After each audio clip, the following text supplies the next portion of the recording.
আপনারা কি জানেন, যাকে অন্ধের মতো বিশ্বাস করতেন সেই মানুষটিই যদি আপনার স্বপ্ন ভেঙে চুরমার করে দেয়, তখন কেমন লাগে? লাজুর সাথে ঠিক সেটাই হয়েছে। সুদেব এমন এক অদ্ভুত কাণ্ড করল, যা দেখে আপনি হতবাক হবেন। কিন্তু এই সব কিছুর পেছনে কি শুধুই সুদেব ছিল, নাকি আড়ালে ছিল অন্য কেউ? আজকের ভিডিওটি শেষ পর্যন্ত না দেখলে আপনারা এই ষড়যন্ত্রের আসল রহস্য বুঝতে পারবেন না। সুদেবের সন্দেহ আর বনলতার ষড়যন্ত্রে লাজুর জীবন এখন এক চরম সংকটের মুখে দাঁড়িয়ে।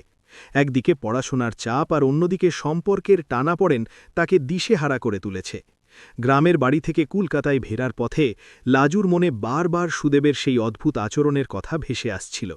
সুদেব যেভাবে তাকে সরাসরি ভালোবাসার প্রমাণ দিতে বলেছে, তাতে লাজু বুঝতে পারে তাদের সম্পর্কের ভিত নড়বড়ে হয়ে গেছে। এদিকে বনলতা নিজের অপমানের প্রতিশোধ নিতে মরিয়া হয়ে ওঠে। সে মনে মনে ছক কষতে থাকে, কিভাবে সুদেবিয়া ব্যবহার করে লাজুকে চিরতরে চ্যাটার্জি বাড়ি থেকে বিদায় করা যায়। বনলতা জানে অনুভব লাজুকে কতটা গুরুত্ব দেয়, আর সেটাই তার প্রধান অস্ত্র। বনলতা সুযোগ বুঝে একদিন চুপি চুপি সুদেবকে ফোন করে। সুদেব তখন লাজুর বিচ্ছেদ বেদনায় মদ্যপ অবস্থায় ঘরের এক কোণে বসেছিল। বনলতা ফোন করে অত্যন্ত মিষ্টি সুরে বলতে শুরু করে, সুদেবদা, তুমি কি জানো তোমার সরলতার সুযোগ নিয়ে লাজু কলকাতায় গিয়ে কি করছে? সুদেব চমকে ওঠে। সে জানতে চায়, লাজু আবার কি করল? বনলতা তখন বিষ ঢালতে শুরু করে বলে, লাজু আসলে ডাক্তারি পড়ার নাম করে অনুভবের সাথে প্রেমের নাটক করছে। ওরা দুজনে মিলে পরিকল্পনা করেছে কিভাবে তোমাকে গ্রামেই আটকে রাখা যায়, আর ওরা শহরে গিয়ে সংসার পাতবে। বনলতার এই মিথ্যে কথাগুলো সুদেবের তপ্ত হৃদয়ে ঘৃতাহতি দেয়। সে রাগে কাঁপতে থাকে। সুদেব ভাবে, তাহলে লাজু যে সেদিন রাতে মাটিতে শুয়ে পড়েছিল, সেটা কি ক্লান্তির জন্য নয়, বরং আমার প্রতি অনীহা থেকে? বনলতা তাকে আরও উস্কে দিয়ে বলে, তুমি যদি এখনই শক্ত না হও, তবে লাজুকে আর কোনোদিন ফিরে পাবে না। তুমি কালই কলকাতায় চলে এসো, আমি তোমাকে সব হাতে নাতে প্রমাণ করে দেব। সুদেব আর দেরি করে না। সে পরদিন ভোরেই কারোর কিছু না বলে কলকাতার উদ্দেশ্যে রওনা দেয়।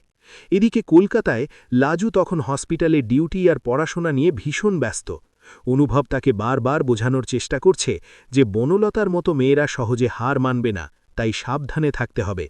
লাজু বলে, আমি শুধু আমার পড়াশোনায় মন দিতে চাই। কিন্তু নিয়তি যেন অন্য কিছু লিখে রেখেছে। সুদেব কলকাতায় পৌঁছে সোজা চ্যাটার্জি বাড়িতে না গিয়ে বনলতার সাথে দেখা করে। বনলতা তাকে নিয়ে যায় অনুভবের অফিসের সামনে। সেখানে দেখা যায় অনুভব আর লাজু একসাথে কফি খাচ্ছে আর পড়াশোনা নিয়ে আলোচনা করছে। দূর থেকে দেখে সুদেবের মনে হয় বনলতার কথাই ঠিক, ওরা দুজন একে অপরের খুব কাছে চলে এসেছে। রাগে হিতাহিত জ্ঞান হারিয়ে সুদেব মাঝ রাস্তায় চিৎকার শুরু করে। সে লাজুর হাত ধরে টানতে টানতে বলে, অনেক হয়েছে পড়াশুনো, এবার চল আমার সাথে গ্রামে ঘর সংসার করবি। লাজু অপ্রস্তুত হয়ে যায়। সে সুদেবকে শান্ত করার চেষ্টা করে বলে, তুমি এখানে কেন? হঠাৎ করে কি হয়েছে? সুদেব বলে, কি হয়েছে সেটা তুই ভালোই জানিস। আমার চোখের সামনে অনুভবের সাথে ঢলাঢলি করছিস, আর আমাকে বলছিস কি হয়েছে? অনুভব এগিয়ে এসে সুদেবকে আটকানোর চেষ্টা করলে সুদেব তাকে ধাক্কা দিয়ে ফেলে দেয় আর বলে, আমার বউকে আমি নিয়ে যাব, এতে তোর বলার কি আছে? বাড়ির বড়রা খবর পেয়ে সেখানে ছুটে আসেন। শর্মিলা দেবী সুদেবকে বোঝানোর চেষ্টা করেন, কিন্তু সুদেব কারোর কথা শোনে না। সে সাফ জানিয়ে দেয়, লাজু যদি আজ তার সাথে না যায়, তবে সে সেখানেই বিষ খেয়ে আত্মহত্যা করবে। লাজু এক চরম ধর্মসংকটে পড়ে। একদিকে তার স্বপ্ন ডাক্তার হওয়ার, আর অন্যদিকে তার স্বামীর জীবন। সে কাঁদতে কাঁদতে অনুভবের দিকে তাকায়। অনুভব বুঝতে পারে এই মুহূর্তে সুদেবকে থামানো দরকার, নয়তো বড় কোনো বিপদ ঘটে যাবে। লাজু বাধ্য হয়ে সুদেবের সাথে যাওয়ার সিদ্ধান্ত নেয়, কিন্তু যাওয়ার আগে সে বনলতার চোখে সেই ক্রূর হাসিটা দেখতে পায়। লাজু বুঝতে পারে এই সব কিছুর মূলে রয়েছে বনলতা। গ্রামে ফেরার পর সুদেব লাজুকে একটা অন্ধকার ঘরে বন্দি করে রাখে। সে লাজুর সব বইপত্র পুড়িয়ে দেওয়ার হুমকি দেয়। লাজু চিৎকার করে বলতে থাকে, আমি নির্দোষ, আমি তোমাকে ভালোবাসি।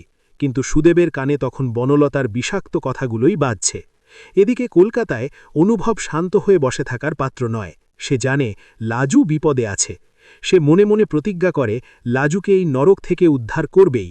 অনুভব গোপনে সুদেবের গ্রামের বাড়িতে যাওয়ার পরিকল্পনা করে, কিন্তু বনলতা আবারও বাধা হয়ে দাঁড়ায়। সে অনুভবের পথ হাতকে বলে, তুমি যদি ওই গ্রামে যাও, তবে আমি পুলিশের কাছে গিয়ে বলবো তুমি লাজুকে অপহরণ করার চেষ্টা করছ। অনুভব এবার বনলতাকে স্পষ্ট জানিয়ে দেয়, তোমার আর কোনো হুমকি আমি শুনব না। তুমি চোর সেটা প্রমাণ হয়ে গেছে, এবার তোমার আসল রূপ সবার সামনে আনবই। অনুভব গ্রামে পৌঁছে দেখে সুদেব লাজুকে মারধর করার প্রস্তুতি নিচ্ছে। ঠিক সেই সময় অনুভব লাঠি হাতে সুদেবকে আটকায়। শুরু হয় এক তুমুল সংঘর্ষ। গ্রামের মানুষ জড়ো হয়ে যায়। লাজু ঘর থেকে বেরিয়ে এসে সুদেবকে জাপটে ধরে বলে, থামো তোমরা, একে অপরকে মেরো না। লাজু তখন সবার সামনে সুদেবকে উদ্দেশ্য করে বলে, তুমি আমাকে সন্দেহ করেছ কারণ তুমি আমাকে চিনতে পারোনি, আর বনলতা তোমাকে যা শিখিয়েছে তুমি সেটাই বিশ্বাস করেছ। এই নাও আমার পড়াশোনার সব সার্টিফিকেট, যদি বিশ্বাস না হয় পুড়িয়ে দাও, কিন্তু জেনে রেখো বিশ্বাসহীন ভালোবাসা কোনো দিন টেকে না। সুদেব যখন নিজের ভুল বুঝতে পারে তখন অনেক দেরি হয়ে গেছে। লাজু সিদ্ধান্ত নেয় সে আর সুদেবের সাথে থাকবে না। সে নিজের পায়ে দাঁড়াবে আর অন্য সব নির্যাতিতা মেয়েদের জন্য লড়াই করবে। গল্পের শেষে দেখা যায় লাজু কলকাতায় ফিরে এসে আবার পড়াশোনা শুরু করেছে, আর অনুভব তাকে দূর থেকে সমর্থন দিয়ে যাচ্ছে। অন্যদিকে বনলতা নিজের জালে নিজেই জড়িয়ে বাড়ি থেকে বিতাড়িত হয়, আর সুদেব একাকিত্বের দহনে জ্বলতে থাকে। এভাবেই লাজু নিজের যোগ্যতায় সমাজে মাথা উঁচু করে দাঁড়ানোর লড়াইয়ে জয়ী হয়। সুদেব যখন রাগের মাথায় লাজুর হাত ধরে টানতে টানতে গ্রামের দিকে রওনা দিল, তখন অনুভবের মনের ভেতরটা যেন হাহাকার করে উঠল। অনুভব জানত সুদেব মানুষটা খারাপ নয়, কিন্তু বনলতার বিষাক্ত কথাগুলো তার কানকে এমনভাবে বিষিয়ে দিয়েছে যে সে এখন হিতাহিত জ্ঞানশূন্য হয়ে পড়েছে। লাজু কাঁদতে কাঁদতে সুদেবের সাথে বাসে উঠে পড়ল। তার মনে হচ্ছিল তার ডাক্তার হওয়ার স্বপ্নটা বোধহয় মাঝপথেই শেষ হয়ে গেল। গ্রামের বাড়িতে পৌঁছানোর পর সুদেবের মা অর্থাৎ লাজুর শাশুড়ি মা লাজুকে দেখেই তেলে বেগুনে জ্বলে উঠলেন। তিনি বললেন, কিরে, শহরের হাওয়ায় তো খুব ডানা গজিয়েছিল, এখন ডানা কাটতে সুদেব তোকে ঠিক সময় নিয়ে এসেছে। সুদেব তখন রাগে কাঁপতে কাঁপতে লাজুকে ঘরের ভেতর ধাক্কা দিয়ে ঢুকিয়ে দিল আর বলল, আজ থেকে তোর পড়াশোনা বন্ধ, ওই চ্যাটার্জি বাড়ির চৌকাট আর কোনোদিন মারাবি না। লাজু মেঝেতে পড়ে গিয়ে ডুকরে কেঁদে উঠল। সে বলল, তুমি একবারও আমার কথা শুনবে না সুদেবদা? আমি তো কোনো অন্যায় করিনি, অনুভব বাবু আমাকে শুধু পড়াশোনায় সাহায্য করছিলেন। সুদেব তখন লাজুর সব বইপত্র আলমারি থেকে বের করে উঠোনের মাঝখানে নিয়ে এলো আর দিয়াশলায় জ্বালিয়ে বলল, এই দেখ, তোর ডাক্তার হওয়ার অহংকার আমি এক্ষুনি পুড়িয়ে দিচ্ছি। লাজু চিৎকার করে সুদেবের পা জড়িয়ে ধরল, বলল, না সুদেবদা, এমন করো না, এই বইগুলো আমার প্রাণ, আমি কথা দিচ্ছি আমি আর কলকাতায় যাব না, কিন্তু আমার বইগুলো পড়াও না। সুদেব তখন থমকে দাঁড়াল। তার মনে পড়ে গেল লাজুর সেই সরল মুখটা, কিন্তু পরক্ষণেই বনলতার সেই হাসি মাখা উস্কানিমূলক কথাগুলো কানে বাজতে লাগল। সে বইগুলো দূরে সরিয়ে দিয়ে লাজুকে শাসিয়ে গেল যে সে যেন ঘর থেকে বের না হয়। এদিকে কলকাতায় বনলতা তখন খুশিতে আত্মহারা। সে ভাবল, কাঁটা দিয়ে কাঁটা তোলা একেই বলে। লাজু এখন গ্রামেই পৌঁছে মরবে, আর এই সুযোগে আমি অনুভবের মন জয় করে নেব। কিন্তু অনুভব তখন অন্য কিছু ভাবছিল। সে জানত সুদেবকে বোঝাতে হলে প্রমাণের দরকার, আর সেই প্রমাণ বনলতার ফোনেই আছে। বনলতা যখন স্নান করতে গেল তখন অনুভব চোরের মতো বনলতার ঘরে ঢুকল আর তার ফোনটা হাতে নিল। সেখানে সে দেখল বনলতা আর তার মায়ের সেই চক্রান্তের সব কল রেকর্ড আর মেসেজ। অনুভব সবটা নিজের ফোনে ট্রান্সফার করে নিল আর মনে মনে বলল, এবার দেখ বনলতা, তোমার আসল রূপ আমি কিভাবে সবার সামনে আনি। অনুভব আর দেরি না করে গাড়ি নিয়ে সোজা লাজুদের গ্রামের দিকে রওনা দিল। রাস্তায় যেতে যেতে সে শুধু ভাবছিল লাজু যেন কোনো অঘটন না ঘটিয়ে ফেলে। গ্রামের বাড়িতে তখন এক বিচিত্র দৃশ্য। সুদেব লাজুকে ঘরের কোণে বন্দি করে রেখেছে, আর বাইরে তার মা পাহারা দিচ্ছেন। লাজু জানালার শিক ধরে বাইরের আকাশের দিকে তাকিয়ে ভাবছিল তার জীবনের সব আলো বুঝি নিভে গেল। ঠিক সেই সময় অনুভবের গাড়িটা ধুলো উড়িয়ে সুদেবদের বাড়ির সামনে এসে দাঁড়াল। অনুভবকে দেখে সুদেব লাঠি হাতে তেড়ে এলো আর বলল, আবার এসেছিস আমার বউকে ভুলিয়ে নিয়ে যেতে, আজ তোকে মেরেই ফেলব। অনুভব শান্তভাবে বলল, সুদেবদা, আমাকে মারার আগে শুধু এই রেকর্ডটা শোনো আর এই মেসেজগুলো দেখো। অনুভব ফোনের স্পিকার অন করে দিল। সেখানে বনলতার গলা পরিষ্কার শোনা যাচ্ছিল, যেখানে সে বলছে, সুদেব একটা গাধা, ওকে যেভাবে নাচাবো ও সেভাবেই নাচবে। লাজুকে দিয়ে ওর ঘর ভাঙাবো, আর লাজুকে গ্রামেই আটকে রাখব, যাতে ও ডাক্তার হতে না পারে। সুদেব নিজের কানে এসব শুনে পাথর হয়ে গেল। সে লাঠিটা হাত থেকে ফেলে দিল। তার মনে হলো কেউ যেন তার মাথায় আকাশ ভেঙে ফেলেছে। সে দৌড়ে গিয়ে ঘরের দরজা খুলে দিল আর দেখল লাজু মেঝেতে পড়ে অঘরে কাঁদছে। সুদেব লাজুর সামনে হাঁটু গেড়ে বসে পড়ল আর বলল, আমাকে ক্ষমা করে দে লাজু, আমি তোর সাথে যা করেছি তার কোনো ক্ষমা হয় না। আমি বনলতার কথায় তোকে সন্দেহ করেছি। লাজু তখন সুদেবের দিকে তাকিয়ে বলল, সন্দেহ কি এতই সহজ সুদেবদা, যে কেউ এসে কিছু বললেই বিশ্বাস করে নিতে হয়? তুমি তো আমাকে ছোটবেলা থেকে চেনো, তবে কেন এমন করলে? সুদেব কোনো উত্তর দিতে পারল না। অনুভব তখন এগিয়ে এসে বলল, সুদেবদা, নিজের ভুল বুঝতে পারাটাই বড় কথা। লাজুকে আর আটকে রেখো না, ওর সামনে অনেক বড় ভবিষ্যৎ। ও ডাক্তার হয়ে এই গ্রামের মানুষের সেবা করবে। তুমিও চলো আমাদের সাথে কলকাতায়। সুদেব বলল, না অনুভব ভাই, আমি অনেক বড় অপরাধ করেছি। আমি আর কোনোদিন লাজুর পড়াশোনায় বাধা দেব না। লাজু, তুই যা, কলকাতায় যা, আমি গ্রামেই থাকি। তবে একটা কথা মনে রাখিস, আমি তোকে সত্যিই ভালোবাসি। সুদেব লাজুর বইগুলো কুড়িয়ে এনে তার হাতে তুলে দিল আর বলল, এই নে তোর স্বপ্ন, এগুলোকে আর পুড়তে দেব না। লাজু সুদেবের চোখে অনুতাপ দেখতে পেল। সে সুদেবের হাত ধরে বলল, না সুদেবদা, তোমাকে ছেড়ে আমি একা যাব না। তুমিও আমাদের সাথে শহরে যাবে, সেখানে ছোটখাটো কোনো কাজ করবে, আর আমিও আমার পড়াশোনা শেষ করব।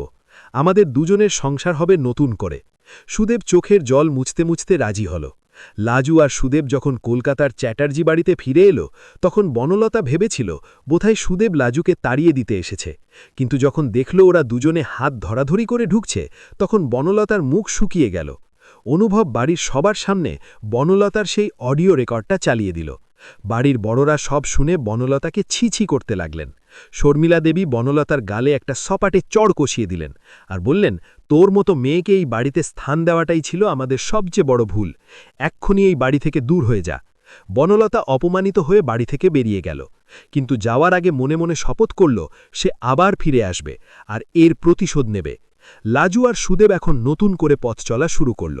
লাজু আবার হসপিটালে যেতে শুরু করল, আর সুদেব শহরে একটা ছোট চাকরি জোগাড় করল। অনুভব ওদের দুজনের সুখ দেখে মনে মনে শান্তি পেল। সে জানত লাজুর জয় মানেই সত্যের জয়। রাতের বেলা লাজু যখন পড়ার টেবিলে বসে, সুদেব তখন তার পাশে এসে এক কাপ চা রেখে দিয়ে বলল, পড় লাজু, তোকে মস্ত বড় ডাক্তার হতে হবে, যাতে আমি বুক ফুলিয়ে বলতে পারি এটা আমার স্ত্রী ডক্টর লাজু। লাজু হেসে সুদেবের দিকে তাকাল। তাদের মাঝখানের সব মেঘ যেন কেটে গিয়ে নতুন এক সকালের সূর্য উঠল। অন্যদিকে বনলতা স্টেশনে বসে তার মায়ের সাথে কথা বলছিল আর পরিকল্পনা করছিল কিভাবে আবার নতুন কোনো চালে লাজুর জীবনটা তছনছ করে দেওয়া যায়। গল্পের এই মোড়ে এসে মনে হচ্ছে শান্তি বুঝি খুব অল্প সময়ের জন্যই, কারণ বনলতার মতো বিষাক্ত সাপের কামড় থেকে বাঁচা এত সহজ নয়। লাজু কি পারবে এই সব ষড়যন্ত্র কাটিয়ে সত্যি একজন আদর্শ ডাক্তার হয়ে উঠতে, নাকি সুদেবের মনে আবার সন্দেহের দানা বাঁধবে? সেই উত্তর সময় দেবে। তবে এখনকার মতো লাজু আর সুদেব একে অপরের পরিপূরক হয়ে উঠেছে, আর অনুভব রয়ে গেছে তাদের বড় এক ঢাল হয়ে, যার আড়ালে লাজু সুরক্ষিত। অনুভব মনে মনে ঠিক করল লাজুকে সে আর কোনোভাবেই হারতে দেবে না, কারণ লাজু শুধু একটা নাম নয়, লাজু হলো একটা সংগ্রাম, একটা জেদ, যা সব অন্ধকারকে জয় করে আলোয় ফিরতে শেখায়। আপনারা কি মনে করেন, সুদেব কি লাজুকে ক্ষমা করার যোগ্য? আপনার মতামত কমেন্টে জানান।